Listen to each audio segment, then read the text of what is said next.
پاکستانی دفتر خارجہ کی سابق ترجمان تسنیم اسلم نے اتوار کی رات ایک انٹرویو کے دوران یہ دعویٰ کیا ہے کہ سابق وزیر اعظم نواز شریف کے دور میں حکومت کی طرف سے ہدایات تھیں کہ بھارت اور کلبھوشن یادو کے بارے میں بات نہیں کی جانی چاہیے۔ انہوں نے الزام عائد کیا کہ شریف خاندان بھارت نواز ہے اور یہ بھی کہ نواز شریف کے دل میں بھارت کے لیے نرم گوشہ ہونے کی وجہ ان کے کاروباری مفادات تھے۔ پاکستان عوامی تحریک کے سربراہ ڈاکٹر طاہر القادری بھی گزشتہ دور حکومت میں دعویٰ کرتے تھے کہ نواز شریف کی شوگر ملوں میں 350 بھارتی حکام کام کرتے ہیں۔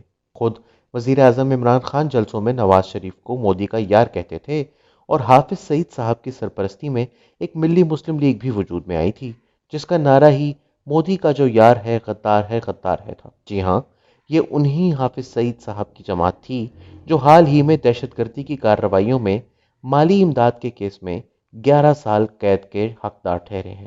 گو کہ ماضی میں یہ تمام الزامات ثابت نہیں کیے جا سکے اور اس وقت بھی ان الزامات کی اہمیت اور حیثیت ماضی کے الزامات سے مختلف نہیں۔ مسئلہ یہاں صرف الزامات کا نہیں ہے۔ ان الزامات کی بنیاد پر کچھ سوالات ہیں جن کا اٹھایا جانا از حد ضروری ہے۔ سب سے پہلا سوال تو یہ ہے کہ تسنیم اسلم صاحبہ جو کہ نواز شریف دور میں ہی دفتر خارجہ کی سرکاری ترجمان مقرر کی گئی تھیں، یہ احکامات کیسے مانتی رہیں؟ خارجہ پالیسی کے انتہائی اہم اور حساس موضوع پر کوئی بھی حکمت عملی دفتر خارجہ کی ترجمان تک واضح احکامات کی صورت میں آنی چاہیے۔ کیا تسنیم اسلم صاحبہ کو کوئی تحریری حکم نامہ موصول ہوا تھا؟ اگر ہوا تھا تو انہوں نے ملکی مفاد اور ذاتی نظریات کو پیشہ ورانہ مجبوریوں کے نام پر کیوں تیاگ دیا؟ کیا انہوں نے اپنے عہدے سے استعفیٰ دیا؟ کیا انہوں نے اپنے تحفظات کا تحریری صورت میں اظہار کیا؟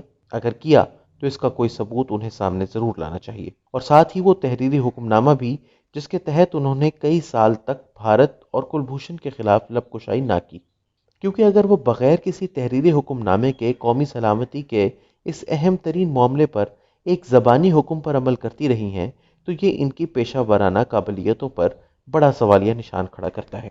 دوسرا سوال ان کے الزامات سے متعلق ہے۔ یہ انتہائی سنگین نوعیت کا الزام ہے جس کی تحقیقات تو ہونی چاہیے ہی، یہ بھی پوچھا جانا چاہیے کہ نواز شریف کے وہ کاروباری مفادات جن کی بازگشت گزشتہ کئی سال سے میڈیا میں سنائی دے رہی ہے وہ سامنے کیوں نہیں لائے جاتے؟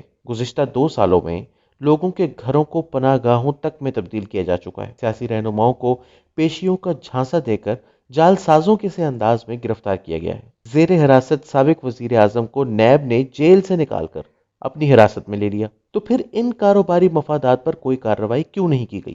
اور اسی الزام کے حوالے سے محترمہ تسنیم اسلم صاحبہ سے سوال بنتا ہے کہ انہوں نے کیا یہ الزام محض اس لیے لگا دیا کہ وہ نواز شریف کی بھارت سے متعلق پالیسی سے اختلاف رکھتی تھی، یا ان کے پاس کوئی ثبوت بھی ہیں؟ اگر ثبوت ہیں تو کہاں ہیں؟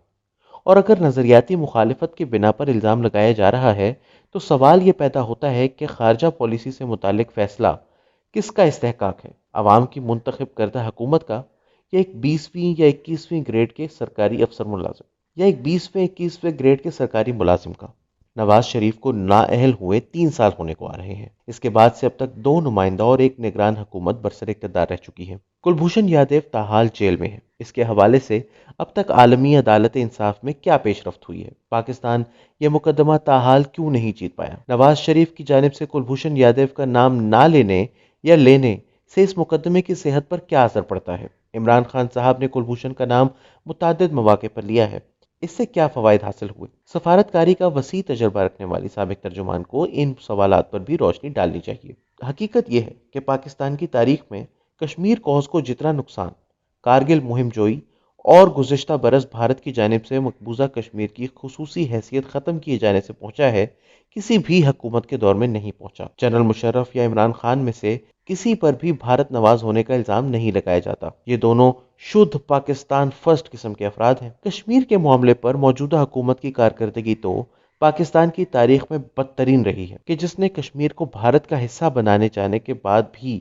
کھوکھلی تقاریر اور جمعے کی نماز کے بعد عوام کو دھوپ میں کھڑا رکھنے جیسے مذاق خیز اقدامات کے علاوہ کچھ نہیں کیا۔ یہ واحد دور حکومت ہے کہ جس میں وقت کے وزیر خارجہ نے میڈیا کو کوڑا جواب دیتے ہوئے کہہ دیا کہ دنیا ہماری بات ہی سننے کو تیار نہیں۔ لیکن اس سب کے باوجود حیران کن طور پر سابق بیوروکریٹ صاحبہ کو موجودہ نہیں بلکہ سابق حکمرانوں کی حب الوطنی پر ہی شک ہے۔ آج پاکستان میں کورونا مریضوں کی تعداد 52 ہو چکی ہے، اور اب بھی اطلاعات یہی ہیں کہ لاہور کے سروسز اسپتال میں کورونا کا ٹیسٹ کروانے کے لیے غیر ملکی سفر کی شرط لازمی ہے۔ یہ وائرس پوری دنیا میں تیزی سے پھیل رہا ہے اور عالمی معیشت کا بھٹا بٹھانے کے درپے ہے۔ پاکستانی میڈیا سے گزارش ہے کہ یہ غداروں اور باغیوں کی تلاش میں ان چلے ہوئے کارتوسوں میں سے چنگاری نکالنے کی کوشش ترک کرتے ہوئے حقیقی مسائل کی طرف توجہ دے، جو کہ اس کا اصل کام ہے۔